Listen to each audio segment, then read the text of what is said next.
So I got some pretty fun news, I think, in my opinion. I mean, Starfield looks like it may be coming to PlayStation. Now, Starfield is obviously that RPG space exploration game from Bethesda that released back in 2023. Now, if you guys have been watching me for a long time, you know that I was very excited for the game. Now, I was disappointed, however, that the game was coming only to Xbox because I don't have an Xbox, and of course I could have gotten on PC, but it's always such a hassle on PC. So I just kind of didn't get it, and I've actually never seen much about it. I've kind of stayed away from anything to do with Starfield in terms of story and just kind of the game a lot because I was always hoping that maybe it was going to come to PS5. I was kind of hoping like, hey, we might be getting it. And it seems like that might actually be the case according to a reliable leaker from the Labs magazine. Now, this report that I'm seeing here comes from GameSpot, and it talks about a potential release for the Starfield game coming on April 7th and pre-orders possibly beginning late March around 17 or 18.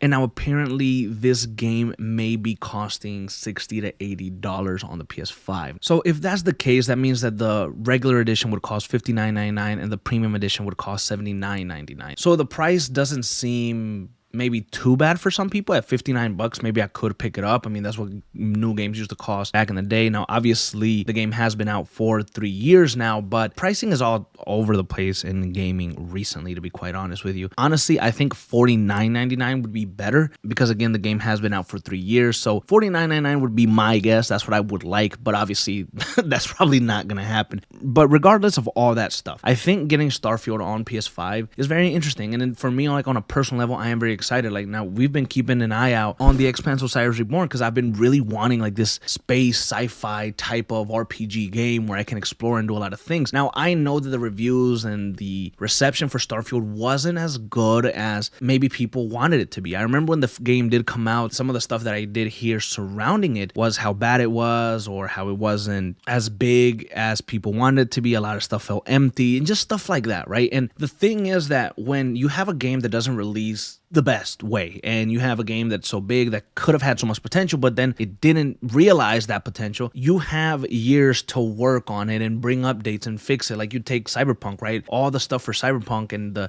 updates and the fixes and the patches and the DLC helped it become better, and other games as well. So when you have something like Starfield, maybe it wasn't as well received in 2023, but with 3 years of work, with 3 years of updates, with 3 years of things working on the game consistently, and then having a DLC that's supposedly coming very, very soon, is going to be called like Starfield 2.0 or something like that. There might be something good to see here. There might be something interesting. Now, obviously, Starfield PS5 is coming at a time where it's really packed. I mean, you just recently had Resident Evil Requiem come out, and I love Resident Evil, but I just can't get into Requiem right now because I am a fucking scaredy cat. So, yeah, you have Resident Evil Requiem just releasing. Then you have the Tomb Raider remake coming out soon. You have another few titles, releasing like Wolverine. There's so much coming to PlayStation, to gaming in general right now, that Starfield is gonna slide in at a time where everything is very busy, and it might go under the radar a bit. Might be like, well, you know what, this shit, we don't really want to play it. But for people that only have PS5s, I know there's many people out there like me that only play on the PlayStation console, and this might have been a game you're really waiting for. This seems fucking exciting. That seems really cool. I love movies like Interstellar, Ad Astra, just like space movies, and to be able to go out there and explore, one of my favorite games of all time is really Call of Duty Infinite Warfare for its story. Like I would probably have that in my top 15, maybe top 20. I love Infinite Warfare, and the reason I love it so much is because I get to explore these different planets and see these different things, and Starfield is kind of reminding me of that tremendously. And if it's always reminded me of that. It reminded me of that 3 years ago when I was very excited for the game to release, and it's reminding me of that now. So I'm gonna have to add that to the list of purchases. I'm gonna have to get this game 100%, and hopefully, we can have some fun with it. Maybe we make a little bit of content on it. I don't know anything about the game. I don't know the story. I don't know the lore. I don't know what is going on besides the fact that it's a sci-fi RPG, besides the fact that we can go to different planets, and that's really it. I really have stayed away from Starfield for a long time for this specific reason. I'm very excited for it to be coming to the PlayStation 5. So again, this is all just a rumor, but if this rumor turns out to be true, it will be launching on April 7th.